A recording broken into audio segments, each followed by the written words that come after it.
मुंबई महानगरपालिकेचा निकाल लागला आणि महापौर कुणाचा बसेल किंवा नाही हे पुढच्या काही दिवसात स्पष्ट होईल. परंतु निकाल एका बाजूला ठेवून मुंबईच्या राजकारणामध्ये सध्या जी सर्वात मोठी चर्चा सुरू आहे ती म्हणजे एकनाथ शिंदे गटात गेलेल्या नगरसेवकांचा झालेला दारुण पराभव. यामध्ये विशेष म्हणजे एकनाथ शिंदे यांनी उद्धव ठाकरे यांचे जे नगरसेवक फोडले होते त्यापैकी जवळपास 90% नगरसेवक पराभूत झाले आहेत आणि या निकालामुळे एका व्यक्तीला डबल धक्का बसलेला आहे, डबल शॉक बसलेला आहे. ती व्यक्ती म्हणजे सदा सरवणकर. होय, जसा वारा येईल तसा फिरणारा हा माणूस म्हणजे सदा सरवणकर.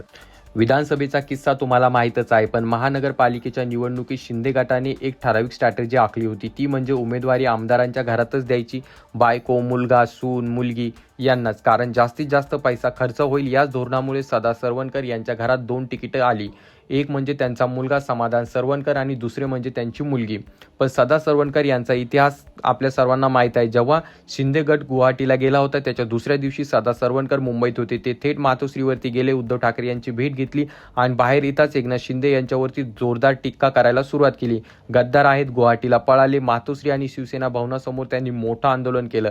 आपण किती निष्ठावंत आहोत ते दाखवण्याचा त्यांनी प्रयत्न केला. पण फक्त 2 ते 3 दिवसात सदा सरवणकर थेट गुवाहाटीला पोहोचले आणि एकनाथ शिंदे यांची गळाभेट करतानाचे फोटो, व्हिडिओ सोशल मीडियावरती मोठ्या प्रमाणात व्हायरल झाले. माहीममध्ये राज ठाकरे यांचे पुत्र अमित ठाकरे विधानसभेच्या रिंगणात होते. शिंदे गटाला वाटत होतं सदा सरवणकर यांनी माघार घ्यावी, पण सदा सरवणकर यांनी आड घातली. राज ठाकरे यांनी मला भेटावं, एकत्र पत्रकार परिषद घ्यावी आणि राज ठाकरे यांनी स्पष्ट निकार दिला आणि भेट आणि चर्चा दोन्ही गोष्टी त्यांनी टाळल्या.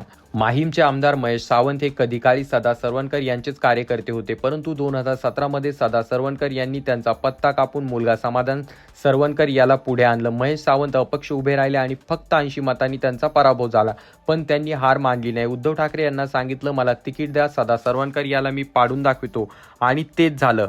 सदा सरवणकर यांचा प्लॅन होता भावनिक भाषणं, डोळ्यात पाणी, घरातील दोघांनाही महानगरपालिकेत पाठवायचं, पण निकालाने सगळा प्लॅन चौपट केला. मुलगा समाधान सरवणकर पराभूत झाला, मुलगी देखील पराभूत झाली आणि उद्धव ठाकरे गटाचे उमेदवार मशाल चिन्हावरती विजयी झाले. महेश सावंत यांनी दिलेला शब्द 100% खरा करून दाखविला.